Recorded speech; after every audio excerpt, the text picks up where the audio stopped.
Hey guys, we've only got like 34 pages left in our book here, Wonder, and so I figured we could do a little bit of fireside reading and see if we could finish it up.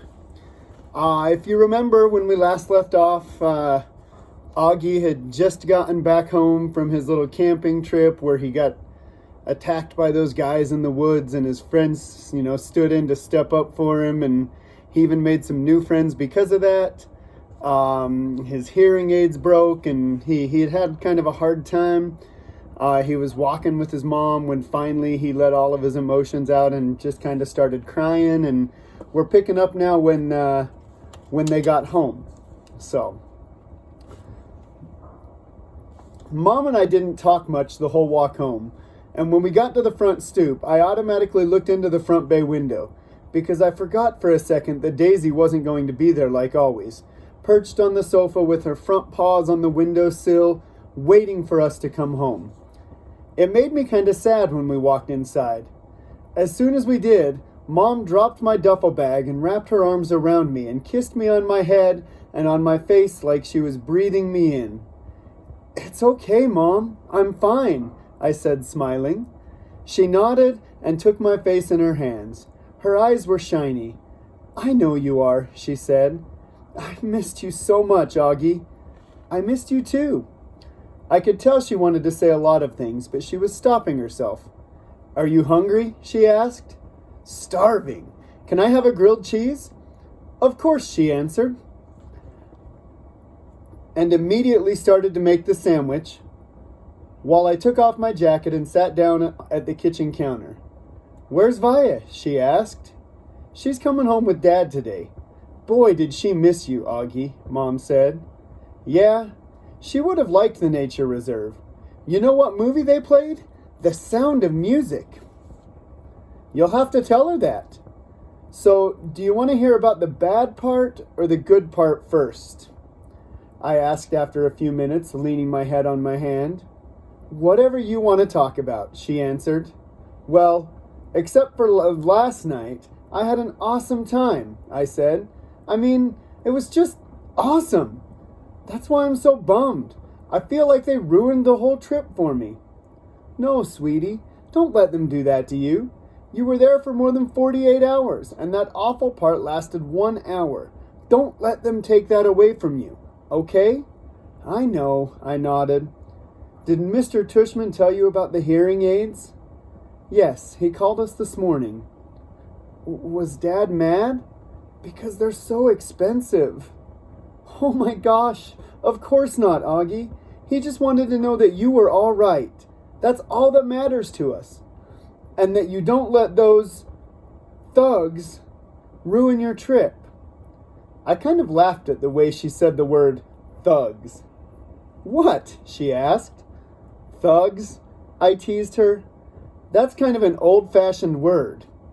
"Okay, jerks, morons, imbeciles," she said, flipping the grilled cheese over in the pan.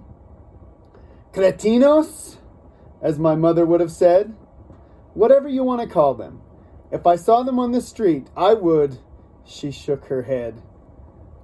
"They were pretty big, Mom," I smiled. "7th graders, I think."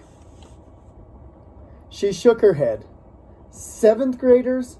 Mr. Tushman didn't tell us that. Oh my goodness." "Did he tell you how Jack stood up for me?" I said. "And Amos was like, bam! He rammed right into the leader." "They both crashed to the ground. Like in a real fight. It was pretty awesome. Amos's lip was bleeding and everything. He told us there was a fight, but," she said, looking at me with her eyebrows raised, I'm just so grateful you and Amos and Jack are fine. When I think about what could have happened."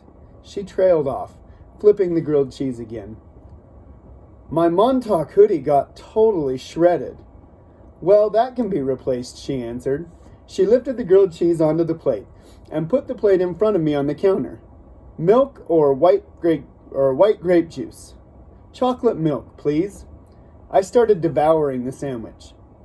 "Oh, can you do it that special way you make it, with the froth?"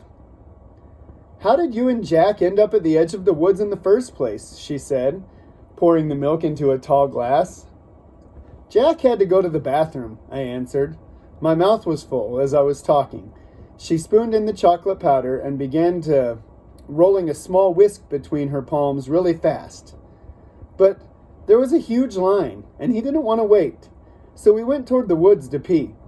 She looked up at me while she was whisking. I know she was thinking we shouldn't have done that. The chocolate milk in the glass now had a 2-inch froth on top. That looks good, Mom. Thanks. And then what happened? She said, putting the glass in front of me. I took a long drink of the chocolate milk.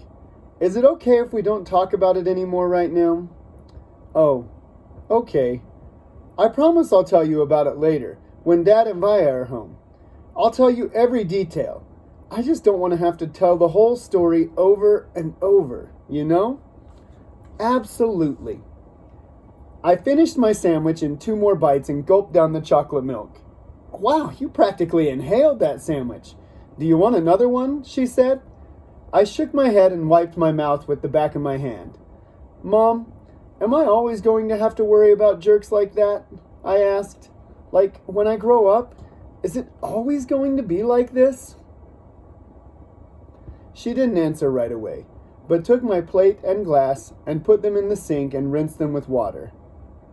There are always going to be jerks in the world, Augie, she said, looking at me.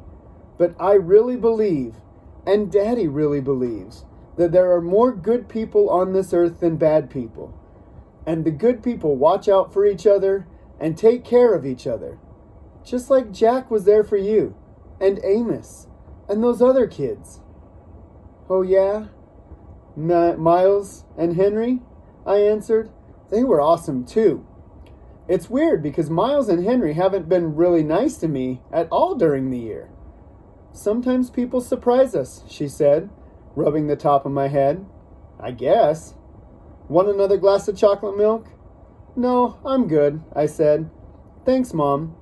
Actually, I'm kind of tired. I didn't sleep too good last night. You should take a nap. Thanks for leaving me Babu, by the way. You got my note? She smiled. I slept with him both nights. She was about to say something else when her cell phone rang and she answered. She started beaming as she listened. Oh my goodness, really? What kind? She said excitedly. Yep, he's right here. He was about to take a nap. Want to say hi? Oh, okay. See you in 2 minutes. She clicked it off. That was Daddy, she said excitedly. He and Vaya are just down the block. He's not at work? I said. He left early because he couldn't wait to see you, she said. Don't take a nap quite yet. 5 seconds later, Dad and Vaya came through the door. I ran into Dad's arms and he picked me up and spun me around and kissed me. He didn't let me go for a full minute until I said, Dad, it's okay. And then it was Vaya's turn, and she kissed me all over like she used to when I was little. It wasn't until she stopped that I noticed the big white cardboard box they had brought in with them. What is that? I said. Open it, said Dad, smiling, and he and Mom looked at each other like they knew a big secret. Come on, Augie, said Vaya. I opened the box. Inside was the cutest little puppy I had ever seen in my life. It was black and furry with a pointy little snout and bright black eyes and small ears that flopped down. And that's it for that chapter. The next chapter is just a page long. Should I continue? Okay, one more. We called the puppy Bear because when Mom first saw him, he looked like he was a little cub. I said, that's what we should call him. And everyone agreed that that was the perfect name. I took the next day off from school. Not because my elbow was hurting me, which it was, but so I could play with Bear all day long. Mom let Vaya stay home from school too, so the two of us took turns cuddling with Bear and playing tug-of-war with him. We had kept all of Daisy's old toys, and we brought them out now to see which ones he'd like best. It was fun hanging out with Vaya all day, just the two of us, It was like old times, like before I started going to school. Back then, I couldn't wait for her to come home from school so she could play with me before she started doing her homework. Now that we're older, though, and I'm going to school and have friends of my own that I hang out with, we never do that anymore. So it was nice. It was nice hanging out with her and laughing and playing. I think she liked it too. Okay, we'll go ahead and stop there for today. We're now on page 282. The next chapter is The Shift, is what it's called. We'll pick it up in the next video.